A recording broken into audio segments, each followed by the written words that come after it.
نور الهلال أقبل تعال فالشوق طال والقلب سما نحو السماء مترنما.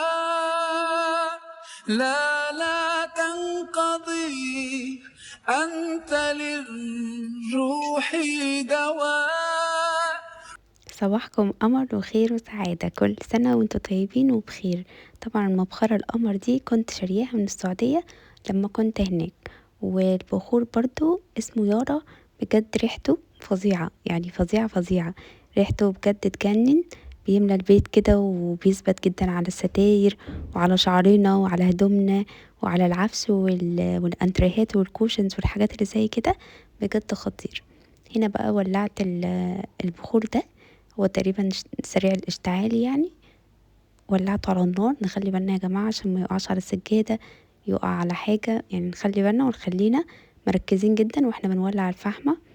ولعتها حطيتها، وبعد كده حطيت الصفاية اللي جاية مع الفواحة. وبعدين بقى الفواحة دي كمان ميزتها ان الغطا مش هيجري منك. ليه بقى؟ فيها مغناطيس كده ومغناطيس، بجد بيلزق الغطا فيها. هو لوحده مسافة ما بتقربي الغطا بتلاقيه مسك فيها. وليها فتحات زي ما انتم شايفين، طالع منها دخان بالشكل ده. هنا بقى بحب افتح طبعا عشان الولاد عندهم حساسية. بحب افتح وانا ببخر، او بعد ما ببخر بفتح شوية بس كده. الريحة بقى بتثبت. بخور يارا من البخورات بجد الخطيرة وحلوة جدا. لو لقيتوه هنا موجود يعني هاتوه على طول. ريحته في منه برفين برضو وكده. هنا بقى كنت علقت الزينة والحاجات بقى اللي زي كده. بس بقى حصل حاجة كده، لقيت بقى في الجنينة حاجة يعني ما كانش تخطر على بالي، وأول مرة تحصل. أنا ساكنة هنا بقالي 4 سنين، بس بجد أول مرة يحصل كده. تعالوا نشوف بقى لقيت ايه. وبعدها بقى غسلت الجنينة كلها، وجبت حد شال الحاجات اللي كانت موجودة.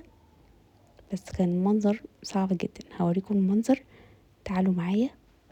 نور الهلال أقبل تعال فالشوق طال والقلب سما نحو السماء مترنما. لا تنقضي أنت للروح دواء. الجنينة كلها كانت مغسولة من 10 أيام، والكنب كله مغسول ومتلمع، وكانت زي الفل.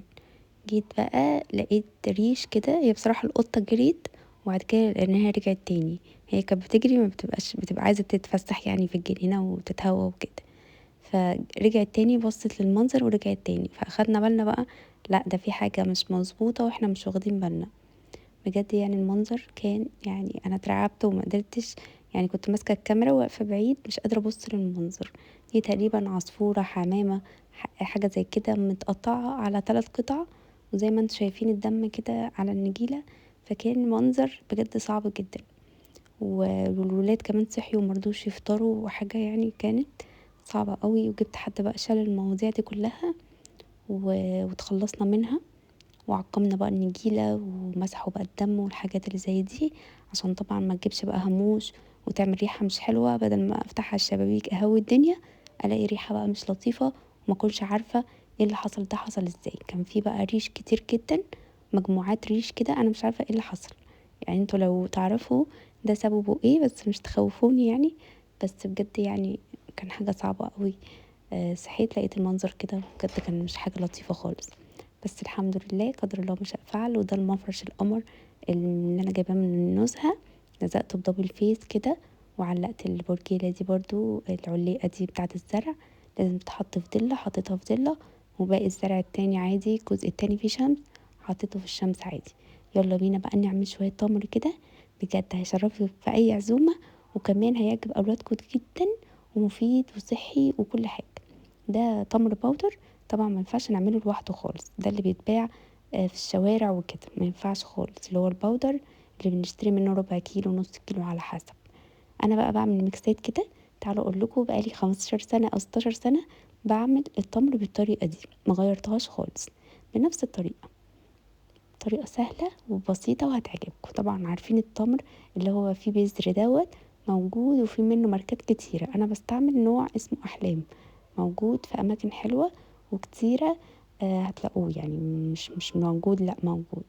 جبت الكركديه طبعا. لازم يا جماعة الكركديه يتغسل، ما ينفعش خالص ما نغسلش الكركديه. مية ساقعة باردة، بنغسله مرة واتنين وخلاص كده كفاية. فاهميني؟ ما تقلقوش، اللون مش هيروح خالص، وهتشوفوا لون التمر في الاخر شكله عامل ازاي. احنا بقى هنعمل ميكس ما بين الكركديه وما بين التمر، وهنحط معاه كمان كام اضافة كده هيدوله نكهة ولون وطعم خطير اوي في الاخر. هنا بقى خلاص غسلته مرة، والتانية هبتدي بقى اصفيه تماما. الموضوع ده عملته مثلا من قبليها بليلة، يعني تعملي كده، انت عايزة تعملي تمر بكرة تيجي من بالليل هتجيبي التمر لفة او اتنين على حسب بقى العدد اللي انت عايزاه، بس انا هنا استخدمت اتنين عشان اعمل كمية حلوة تكفيني. وجبت بقى ربع كيلو من الكركديه، عايزة تحطي ربع، عايزة تكتري الكمية وتحطي نص، براحتك خالص. ربع كيلو من الكركديه وحطيته بقى على التمر، وبعد كده مليت الحلة مية من الفلتر مفلترة ونضيفة جدا، وولعت عليها النار. اول ما ابتدى يغلي غطيت الحلة وسبتها بقى ليلة كاملة. صحيت تاني يوم صفيته زي ما انتوا شايفين كده في المصفى، وسبت بقى المصفى شوية على جنب كده عشان تنزل كل الكمية اللي فيها. هنحط بقى قد ايه سكر. في ناس بتحط كمية رهيبة، انا حطيت يعني ممكن تبقى كمية رهيبة برضو بالنسبة لكم، بس بجد لفتين التمر ممكن يحط عليهم 2 كيلو سكر. لا انا ما حطيتش كده خالص، لان كل ما بتحط سكر بيعمل حموضة، وكمان بيعلي المزازة جدا. يعني احنا فاكرين لما نحط سكر كتير المزازة هتقل، لا مفيش الكلام ده. فانا بقى حطيت على الكمية دي كلها لفتين تمر وربع كيلو كركديه، حطيت عليهم معلقتين من التمر البودر اللي بيتدوب اللي بنشتريه من عند العطار. وممكن برضو بدل التمر تحطي عناب، في برضو زيه بيتباع عناب لونه احمر، بيدي برضو نكهة حلوة جدا. حطيت بقى ايه كيلو وكوباية سكر، يعني كيلو وربع. بس كده دوبت كمية كمية السكر دي انا شايفاها كافية. طبعا ده حسب رغبتكم، تقللوا تزودوا براحتكم خالص. ابتديت بقى اقلب، طبعا هتتعبي جدا من التقليب.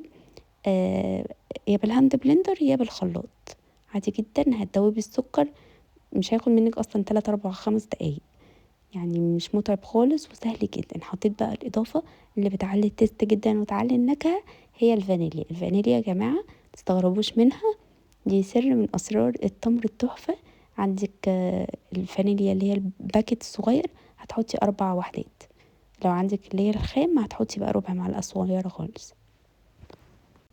اهم حاجه بس نعمله كده معقم ونضيف عشان ما يبص مننا في التلاجة. في الشتاء اللي احنا فيه ده انا هحط الدورق ده كله واحطه في التلاجة يقعد معايا ممكن اسبوع. هما العيال بصراحه يعني ما شاء الله رايحين جايين عليه وعاجبهم جدا. دوبته بقى وقلبته كويس في السكر، وبعدين بقى اعمل دورق في التلاجة والباقي هشيله في الفريزر. ده بنعمله طبعا قبل رمضان، بيبقى سهل جدا. تطلعي الازازه قبل العزومه بيوم بالليل كده تحطيها في التلاجة، بجد سهل وسريع. وان شاء الله لو جربتوه مش هتبطلوا تعملوه بالطريقه دي. لو وصلتوا بقى لحد هنا ما تنسوش لايك واشتراك وكومنت زي اللي بتكتبولي، بيشجعني وبيخليني اكمل. وكل سنه وانتوا طيبين، ورمضان كريم عليكم يا رب، ويعود عليكم الايام بخير ان شاء الله. الفتره اللي جايه هنعمل مع بعض عصاير دوم، خروب، صوبيا، كل الحاجات دي هنعملها مع بعض، وعرق السوس كمان. كل فيديو كده ممكن نعمل مشروب او حاجه مع بعض بطريقة سهلة وبسيطة، وحاجات طبيعية ومفيدة وأوفر كمان من اللي بنشتريها من.